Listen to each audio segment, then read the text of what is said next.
Pertama, Quran surah kedua Al-Baqarah di ayat 45 sampai 46. Itu dasar dari salat khusyuk.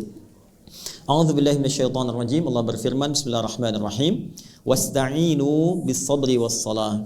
Wa innaha lakabiratun illa 'alal khashi'in. Dan jika Anda punya persoalan dalam kehidupan, terima dulu dengan sabar. Ini indah sekali kalimatnya. Kata Allah, jika Anda punya persoalan dalam kehidupan, terima dulu dengan sabar. Karena ujian itu diberikan oleh Allah hakikatnya untuk meningkatkan kualitas hidup, bukan untuk menjadikan kehidupan bermasalah. Indah. La yukallifullahu nafsan illa usaha. Inna ma'al usri. Jadi ketika diuji oleh Allah, terima dulu. Gak mungkin Allah uji kalau saya gak sanggup. Yang kedua, pasti selesai. Pasti selesai. Itu secara psikologi menyamankan. Nanti setelah itu, bawa itu dalam sholat, kata Allah. Ternyata salah satu desain sholat itu bukan sekedar menjadi kewajiban untuk pembuktian keimanan kita pada Allah, sekaligus juga menjadi rahmat Allah untuk mengentaskan semua persoalan kehidupan kita. Karena itu dulu, kalau Nabi mengalami persoalan tertentu, sampai ke ulama-ulama, kalau punya hajat yang khusus di luar sholat fardunya, mereka sholat. Al-Imam Al-Bukhari menulis kitab Sahih Al-Bukhari, 97 topik itu 16 tahun. Setiap akan menulis satu hadis, beliau sholat 2 rakaat. Sholat. Ternyata dalam sholat itu kita curhatkan apa persoalan yang kita bawa. Diungkapkan dalam hati lewat sujud, atau dihadirkan di pikiran ketika mengucapkan iyyaka na'budu wa iyyaka nasta'in. Nah, itu yang dilakukan sunnahnya Nabi dan Rasul. Karena itu semua Nabi, semua Rasul sholat. Nabi Musa sholat, Quran surah ke-20 ayat 14. Wa aqimis salata lidzikri. Nabi Isa alaihi salam salat, wa ausani bis salah, Quran surah ke-19 ayat 31 sampai 33. Nabi Zakaria saat memohon kepada Allah keturunan itu sedang salat di mihrab, Quran surah ke-3 Ali Imran ayat 38 sampai 39. Fanadatul malaikatu wa huwa qaimun yusalli fil mihrab. Nabi Ismail alaihi salam meminta semua keluarganya salat, Quran surah 19 ayat 55. Wa kana ya'muru ahlahu bis salah. Semua salat. Apa kepentingan dari salat itu? Bukan sekedar kewajiban untuk membuktikan keimanan dan pengabdian kita pada Allah, tapi mengentaskan semua persoalan kehidupan kita. Nah, itu hanya akan bisa terjadi kalau salatnya khusyuk. Apa dalil hadisnya? Idza qala al-'abdu, hadis qudsi. Kalau hambaku berkata dalam salatnya, iyyaka na'budu wa iyyaka nasta'in, ya Allah, sekarang aku ibadah hanya kepadamu, dan engkau tahu sekarang aku punya persoalan. Aku serahkan kepadamu untuk memberikan solusinya.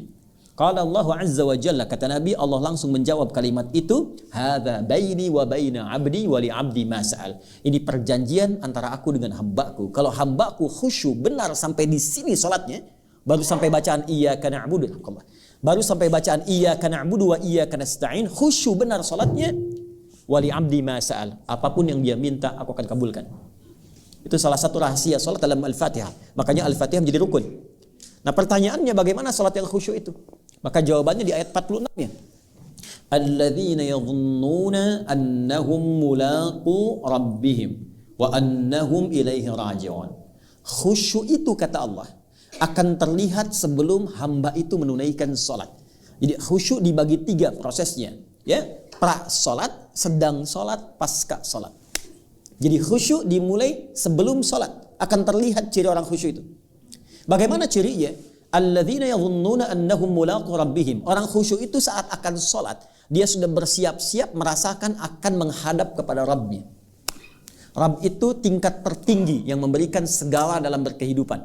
Kebutuhan, perhatian, perawatan, salah dimaafkan, dosa diampuni. Anda punya pimpinan, hierarkinya tertinggi.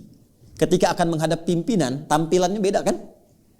Anda dipanggil presiden, menghadap ke istana. Apakah akan menggunakan pakaian biasa? Tidak. Pasti akan dandan kan, rapi kan.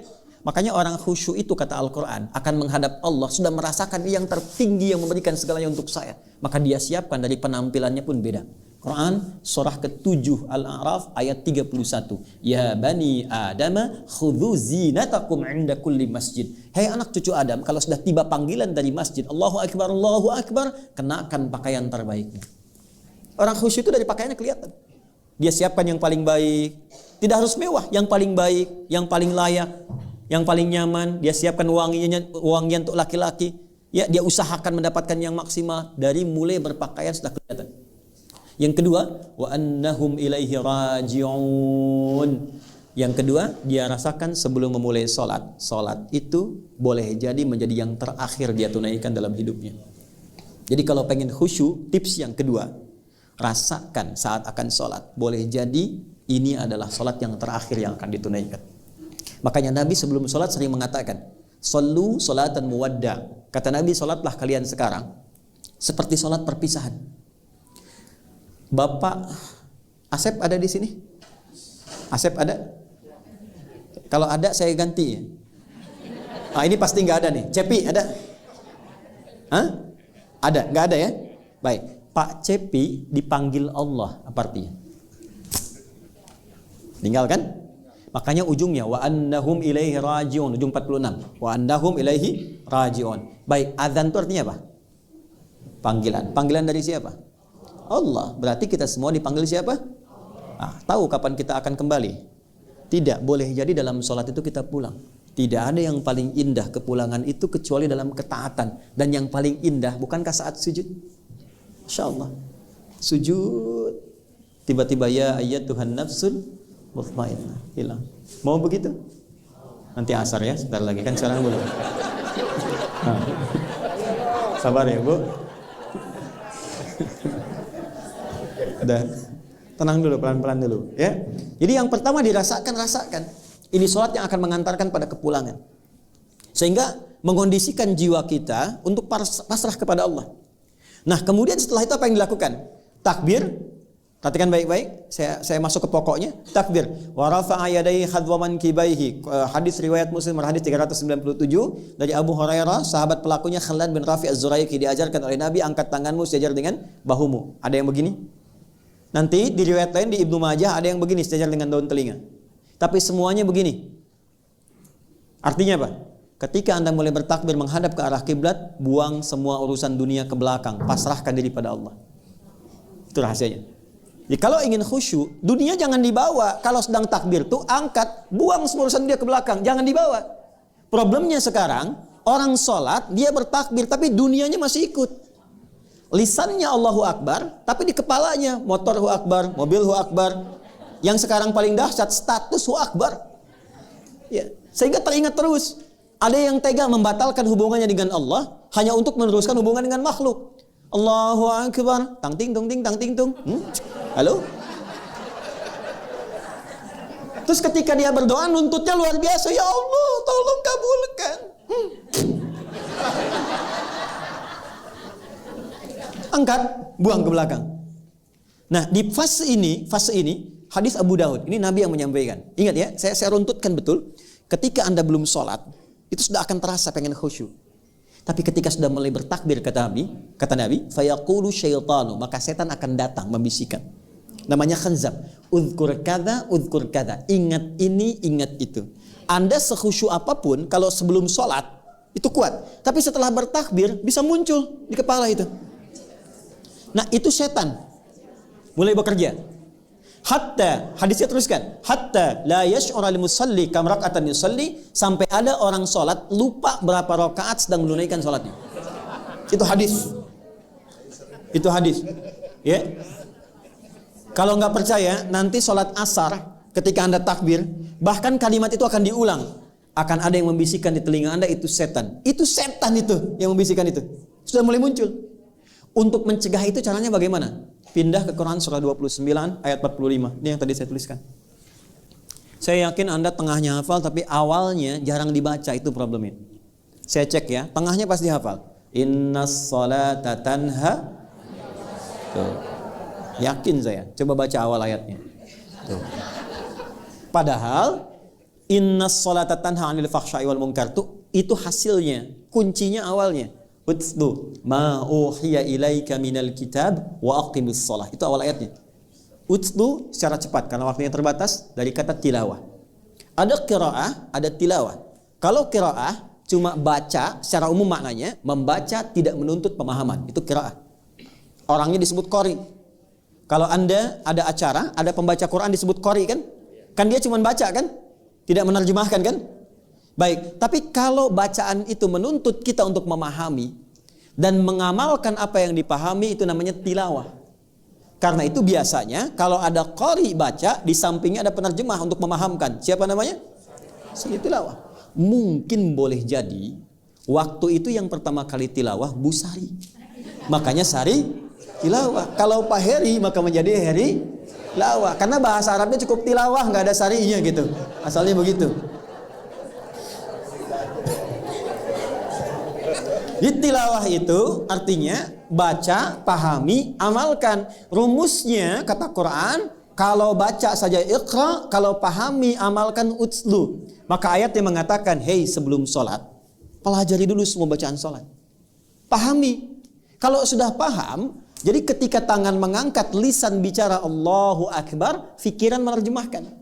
Sehingga fikiran kita tidak dikuasai setan.